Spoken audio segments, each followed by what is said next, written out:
Bem, amigos, muito bem-vindos a mais um Geografia em 10 minutos. Opa, já teve algum? Não. Eu fiz um Geografia em 5 minutos, não deu muito certo, que eu achei pouco tempo para passar a informação que eu preciso. Aí fiz lá umas aulas de Geografia, minha última durou 30 minutos, mas aí também ficou muito extenso. Eu volto agora com a proposta de Geografia em 10 minutos. Bora começar? No Geografia em 10 minutos, eu usarei metade desse tempo para corrigir a atividade da aula anterior e a outra metade do tempo para falar sobre a atividade da próxima semana. Bem, amigos, na aula anterior, então, pedi para vocês irem no Google e imprimirem um mapa mudo do Brasil. Um mapa que não tem nenhuma informação. E aí eu pedi para vocês pintarem esse mapa, né? Pintarem um estado de cada cor, não pintarem dois estados da mesma cor, estados que eram vizinhos. Olha aqui, ó, olha o exemplo. Esse mapinha aqui eu mesmo pintei, só para dar um exemplo, né? Coloquei aqui o estado do Amazonas, letras palito, estado de Alagoas, letras palito, escrever apenas o nome do estado, pintar um mapa aí. O objetivo é que vocês fixassem, um dos objetivos era que você fixasse onde estão os estados do Brasil. Nós íamos fazer até uma prova na sala de informática com esse mapa, não foi possível, vocês estão em casa. Então eu dei essa atividade aí para vocês se descontraírem um pouco nessas férias. Quem não tem impressora, aí eu propus que fizesse bonitinho lá, né? Tentasse fazer o mapa da forma mais coerente possível, prestasse atenção na divisão dos estados e pintasse. Tá ok? Foi só isso que eu pedi? Não, teve um pouquinho mais. Eu pedi para que vocês também imprimissem as bandeiras do Brasil. Você poderia imprimir, ou se você não tivesse impressora, você poderia desenhá-las no caderno e pintá-las. Aí o que você tinha que fazer? Recortar as bandeiras e depois você teria que colar as bandeiras escrevendo o nome do estado e da capital por ordem alfabética. Então temos lá o estado do Acre, o estado de Alagoas. Poderia imprimir aqui, ó, a listinha por ordem alfabética da internet, você copiaria de boa, tá ok? O objetivo é que vocês fixassem aí quais são os 26 estados e o Distrito Federal do Brasil.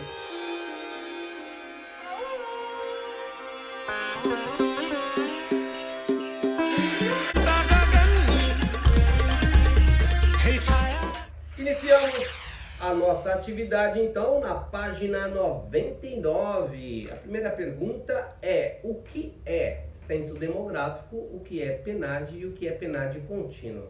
Eu já falei para vocês aqui, já um pouquinho antes, né, que PNAD seria Pesquisa Nacional de Amostra Domiciliar.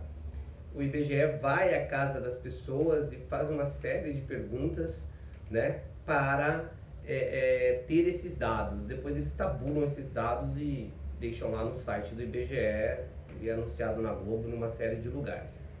A PNAD contínua é feita num tempo menor. Qual é o tempo que é feita a PNAD e qual é o tempo que é feita a PNAD contínua? Dá uma pesquisada aí no livro, responda o que elas são então e de em quanto tempo são feitas. O que é censo demográfico, né? O censo demográfico é feito de 10 em 10 anos, era para ser feito agora em 2020, mas olha só a confusão, né? Mas vai ser adiado esse censo para o ano que vem. A população de rua deve entrar no censo? Sei, né? Só em São Paulo são 23 mil moradores de rua, ou em situação de rua. Eles não gostam de ser chamados de moradores de rua, já que eles não moram na rua, eles moram nas calçadas, eles estão em situação de rua. É isso aí então. Então, dê uma olhada lá, começa na página 99, procure responder essa questão. Se quiser também, pesquisa no site do IBGE, alguma coisinha, fique como você preferir, tá ok?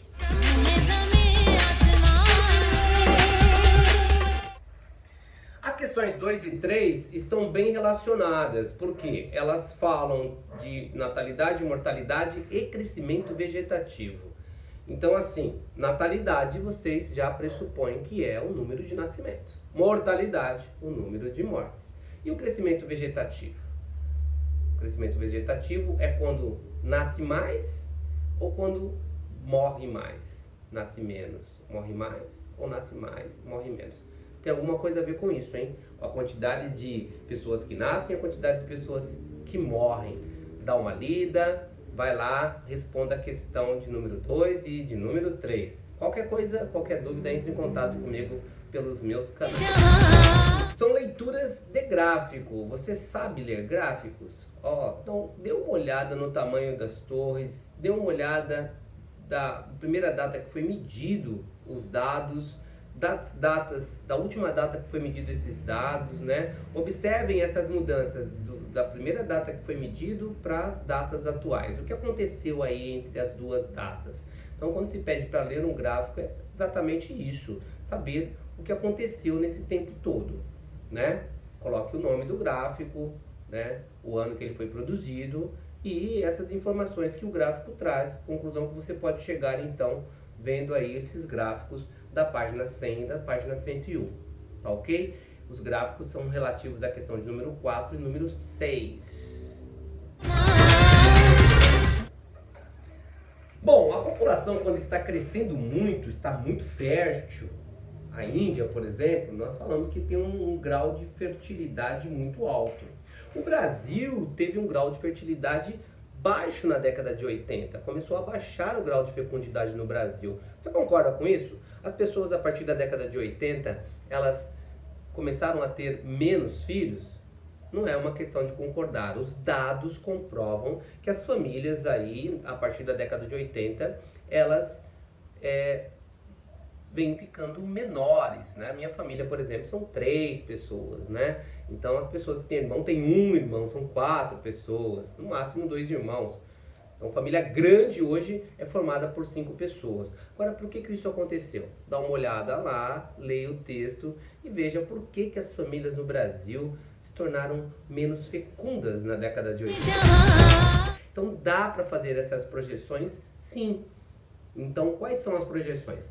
Nós projetamos que o Brasil, que essa população, ela vai se estabilizar, que vai continuar crescendo, vai diminuir o ritmo, mas sempre vai continuar crescendo, vai diminuir. Algumas populações na Europa estão diminuindo. Isso é bom? Isso é ruim?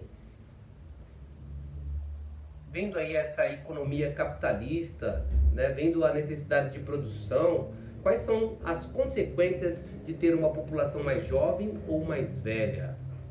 Pense, leia, responda. E aí, voltamos então para as últimas questões que tem a ver com a pirâmide etária.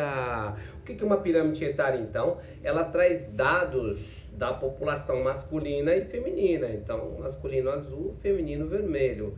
Em cada coluninha aqui, ela traz uma faixa etária. Então, a coluna base lá, por exemplo, de 0 aos 4 anos. A população aqui, pirâmide etária do Brasil, de 1980, a população maior tinha de 0 a 4 anos. Então, à medida que essa população do Brasil continua nesse formato, a maioria sendo pessoas de 0 a 4 anos, e depois, na sequência, vindo as outras faixas etárias, não, observe aqui, ó.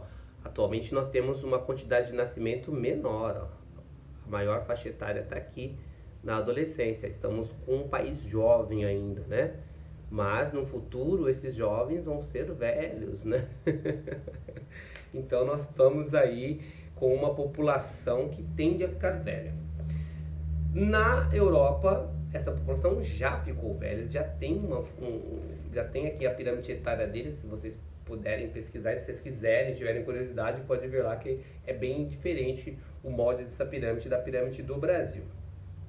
Aqui, então, tenham em mente aí esse lado vermelho sendo feminino, esse lado azul sendo masculino, e cada faixinha sendo uma faixa etária. Somando tudo isso da pirâmide, todas as idades e todas as faixas etárias, você tem a população total do Brasil. Tá ok?